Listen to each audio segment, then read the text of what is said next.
every single student of knowledge knows, who studies ulum al-Quran, that the most difficult topics are ahruf and qira'at. And the concept of ahruf and the reality of ahruf and the relationship of the Uthmanic Mus'haf with the ahruf and the preservation of the ahruf. Is it 1? Is it 3? Is it 7? And the relationship of the qira'at to the ahruf.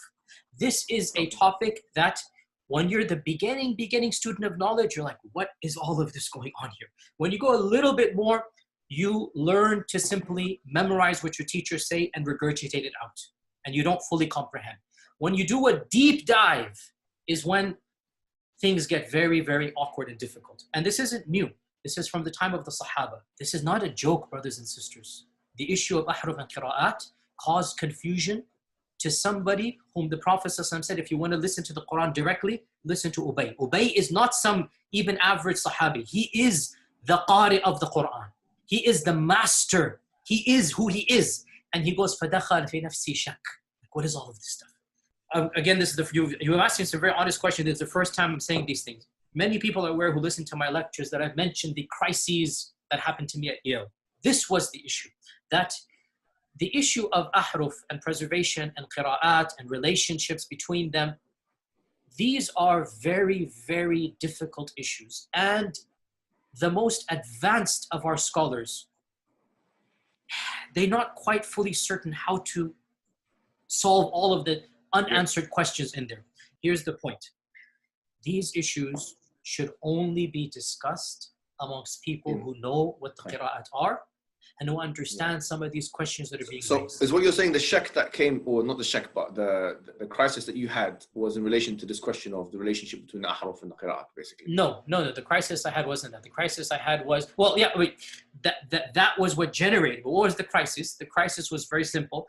Traditional understandings of ahruf and qira'at cannot answer some of these pressing questions that are now being poked by our people outside of, by our academics, by their academics outside of the faith tradition. You see, in a Muslim environment, there's always some respect that we have for the Quran. We should. In a Muslim environment, we'll press a little bit and then we'll say, okay, khalas, sami'na wa ata'na. And that's great, alhamdulillah. When you go to academia, they don't have that red line.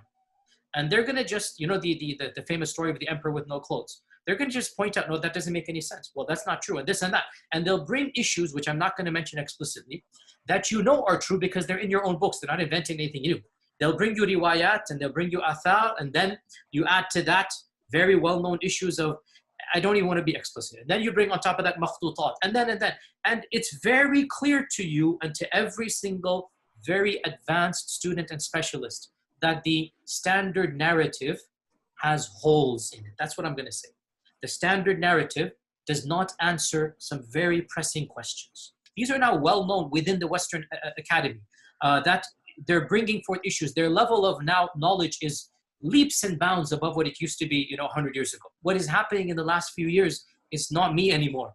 It's the Western academics. These problems are now becoming mainstream. And by and large, our ulama in the Eastern world are not aware, by and large, of what's going on in the Western side of things. And they're not answering those questions in a manner that it needs to be answered.